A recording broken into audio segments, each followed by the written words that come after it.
Faithfully sharing value, exploring great books worldwide. Hello, this is Sally's Book Talk. Today, I'm interpreting the book How to Fight Right. It's said that even the most loving couples have 200 thoughts of divorce and 50 impulses to strangle each other in their lifetime. No matter how much two people love each other, arguments are inevitable. But many couples can't withstand quarrels. Feelings fade with each fight, or they even break up. But there are also couples who argue every day yet never break apart. Instead, they love each other more through it. Why do relationships end so differently when it comes to arguing? Actually, arguing isn't the problem. How you argue is the problem. So, how can we make relationships better through arguing?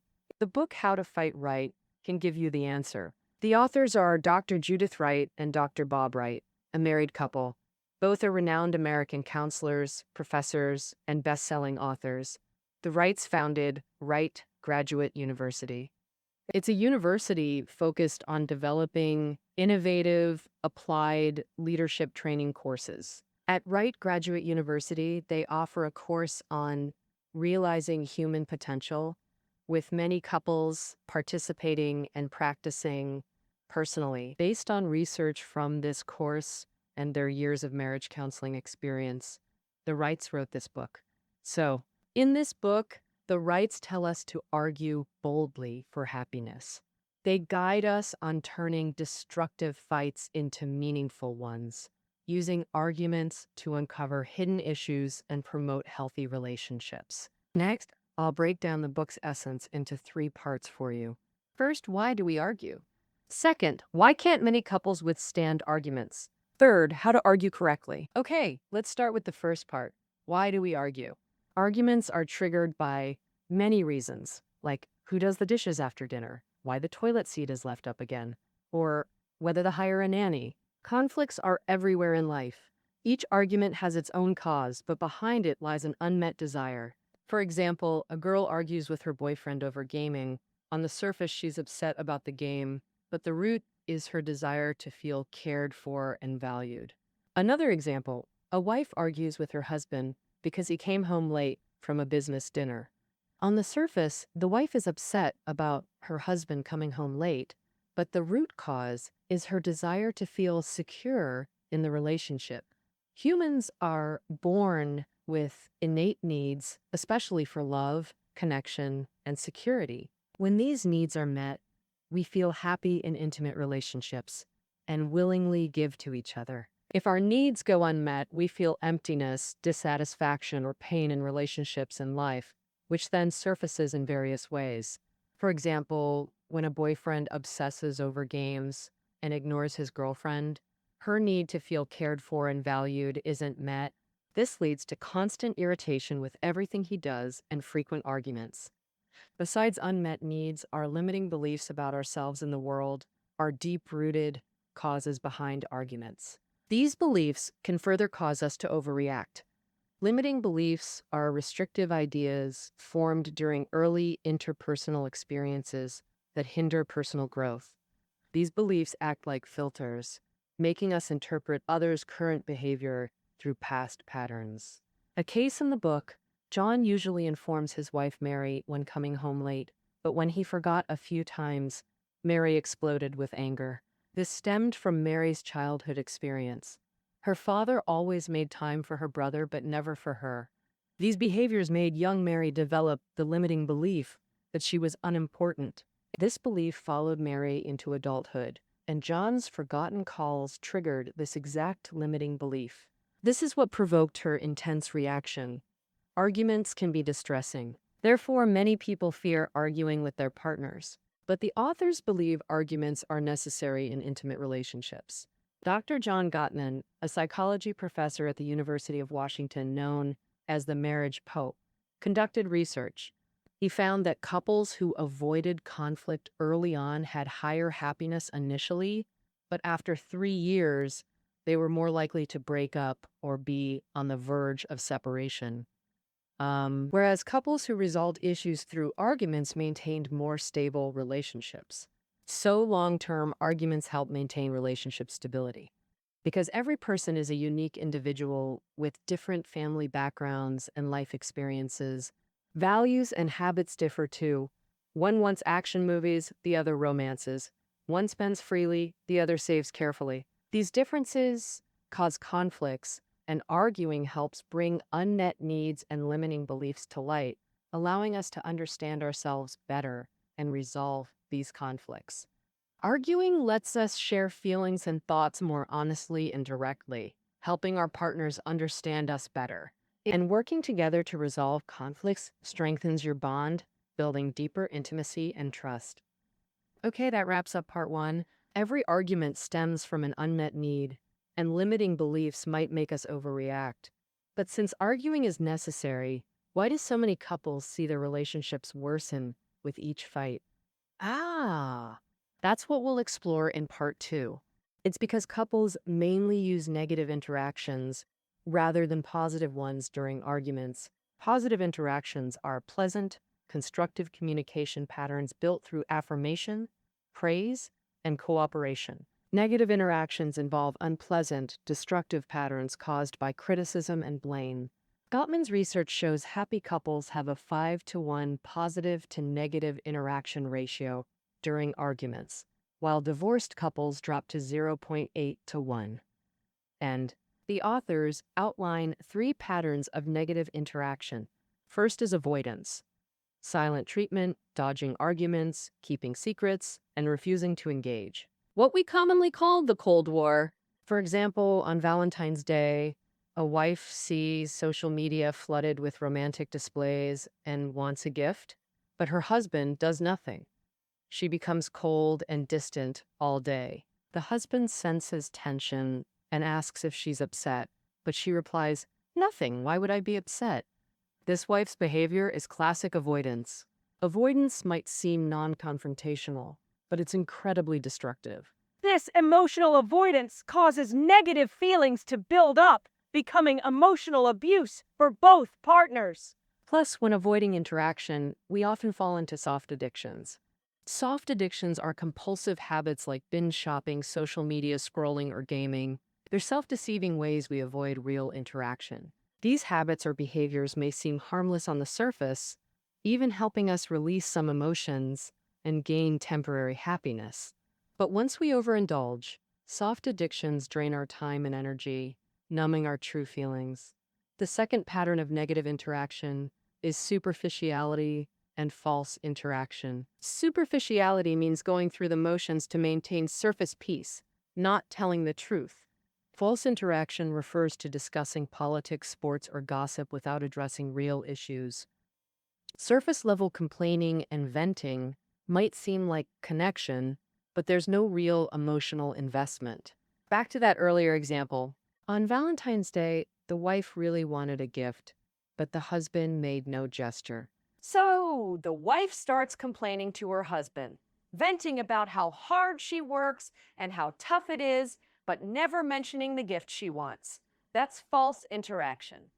When the husband realizes this and asks, "Did I do something wrong?" the wife responds, "You're doing fine," which is superficiality. Finally, let's talk about the third pattern of negative interaction: attack and defense. Attack means using malicious words, tone, or body language to accuse, criticize, or mock the other. Usually, when faced with an attack, the other instinctively defends themselves, making excuses, shifting blame, or even counterattacking. In this pattern, both easily fall into a vicious cycle of mutual attack and defense. Then the fight escalates, becoming more heated and out of control. Even forgetting the purpose, it turns into fighting just to win. In these 3 negative patterns, couples might attack and defend each other, both avoid or be superficial, or one wants to fight while the other avoids, all driving the relationship apart. Okay, that's the end of part 2. The 3 negative arguing patterns that lead to relationship breakdown are avoidance, superficiality, and false interaction, and attack and defense. Since it's not arguing itself that causes breakdown, but wrong interaction patterns, how do we argue correctly? That's what we'll cover in part 3. The author teaches 6 techniques for effective arguing. which I've grouped into three categories: awakening desires, digging into issues, and constructive interaction. First, let's discuss the first category of effective arguing: awakening desires. As mentioned earlier, behind every argument lies an unmet desire. To uncover these desires, we need to reflect on the content after the fight. We can ask ourselves, what was I trying to express in this argument? What did I hope would happen? What am I truly longing for? Of course, uncovering desires isn't easy. So the authors provide a desire list covering 7 common categories, including security, love, and being loved, understanding, and being understood, etc. Each category has specific examples. For instance, security includes building connection and trust. We've included this table in the audiobook notes. The most direct way to uncover desires is to consult this list and select the most relevant options. For example, if we argue because a partner lied, the lie triggers a trust crisis. Consulting the desire list, building trust corresponds to gaining security. Therefore, the true desire behind this argument about lying is the need for security. Another example, we argue because our partner doesn't listen properly. This behavior makes us feel unheard. Consulting the desire list, being heard corresponds to being understood. Thus, the underlying desire in this argument is to be understood. Another approach is using the I want X so that Y structure for layered exploration. For instance, on Valentine's Day, I want my husband to thoughtfully prepare a gift so I'll feel happy and cherished when receiving it. So I'll feel he values me in our relationship. So I'll feel loved and important. Another example, I want my husband to answer my calls when coming home late. So I'll know what he's doing and when he'll be home. So I won't imagine he's fooling around with other women. So I'll feel secure and at ease. By digging deeper with this structure, we discover that wanting a Valentine's gift stems from our desire to feel loved and valued.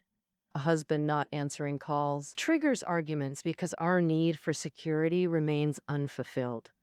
After uncovering our true inner desires, we need to honestly share them with our partners. For example, beyond telling your husband you're upset about no gift, explain it's because you feel unloved and unimportant. The authors suggest having this conversation soon after arguments, without much delay. It might be challenging initially, but with practice, we'll identify desires faster, even during arguments. The second category is digging in the issues. When small things trigger overreactions, we should recognize possible limiting beliefs. Identifying them resolves conflicts. This requires reflection. Examine feelings during arguments and ask, what does this mean to me? When have I felt this before? Who does this remind me of? What limiting beliefs does it trigger? For instance, feeling inadequate might stem from beliefs like, I'm not capable, I'm not good enough. Sacrificing needs for others might come from I'm unworthy or I don't matter. A case from the book. At a family gathering, husband Bob shared opinions about his sister and brother-in-law. Wife Judith felt embarrassed by this and argued with him. Judith realized she always felt awkward when Bob voiced opinions at parties, sparking fights. After deep exploration, Judith discovered her limiting belief. Being good means never commenting. I'm unqualified to speak, and no one would listen. After identifying limiting beliefs, we must free ourselves from old thought patterns. First, establish empowering beliefs, positive convictions that build strength and capability. For I'm not good enough, create I am enough. For I don't matter, create I matter. In Judith's case, her limiting belief was, being good means never commenting. I'm unqualified to speak, and no one would listen. So her empowering belief could be, bravely express your views and trust others will listen. Second, take actions aligned with these empowering beliefs. For the I matter belief, commit to expressing preferences 3 times daily, like dinner choices or date spots, or journal daily about contributions made or received. To better guide actions, the authors suggest anticipating possible scenarios or problems. Then plan ahead.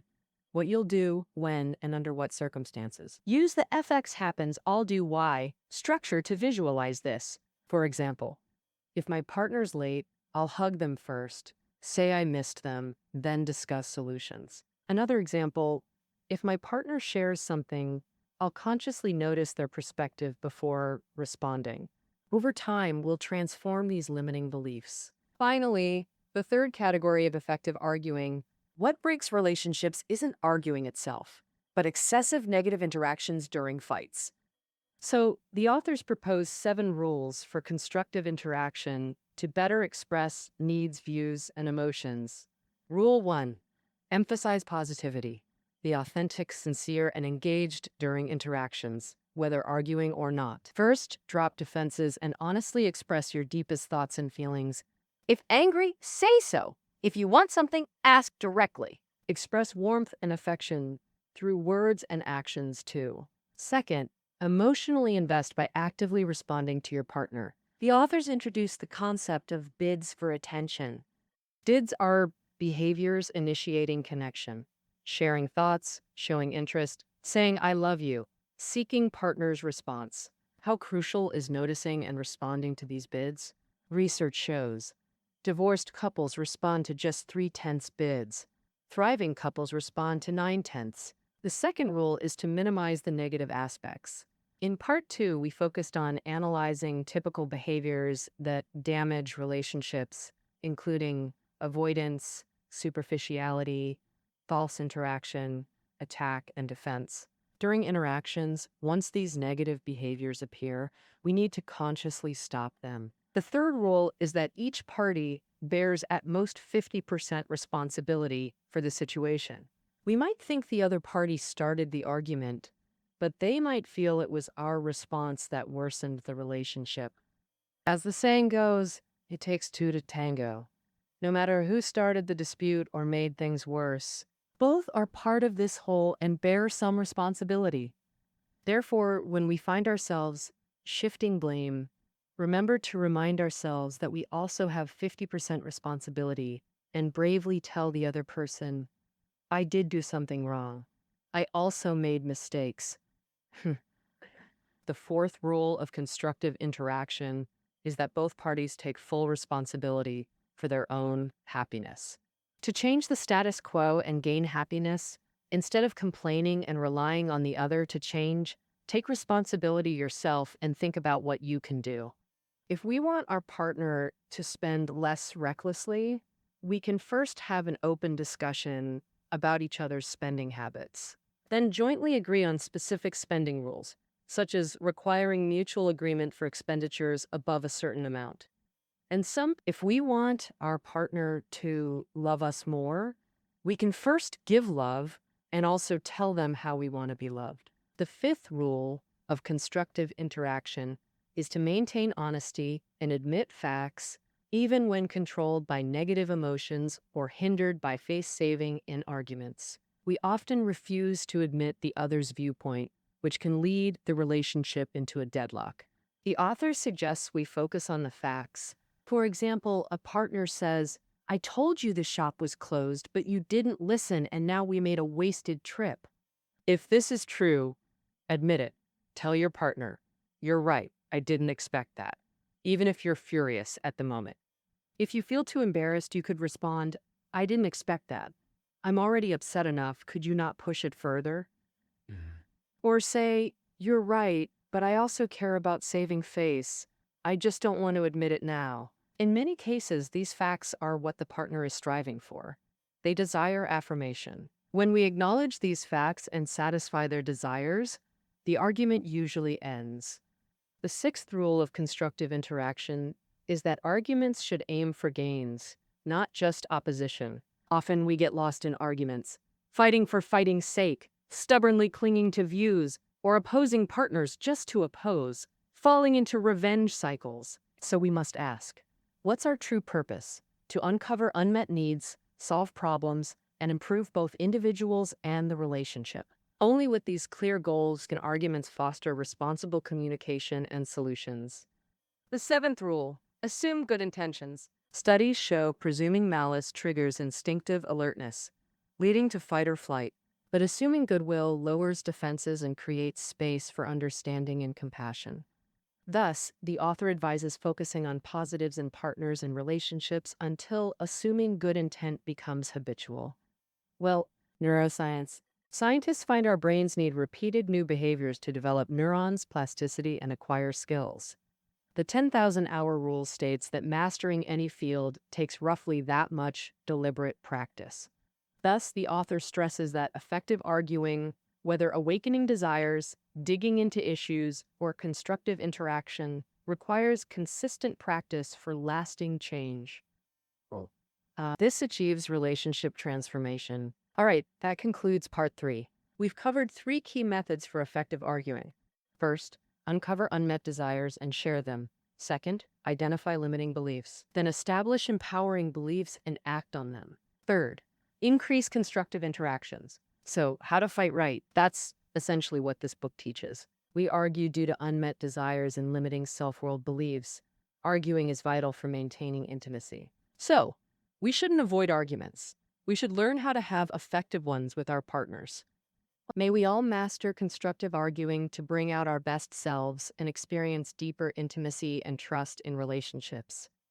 All right, that concludes our interpretation of How to Fight Right. You'll find reading notes below the audio. See you next time.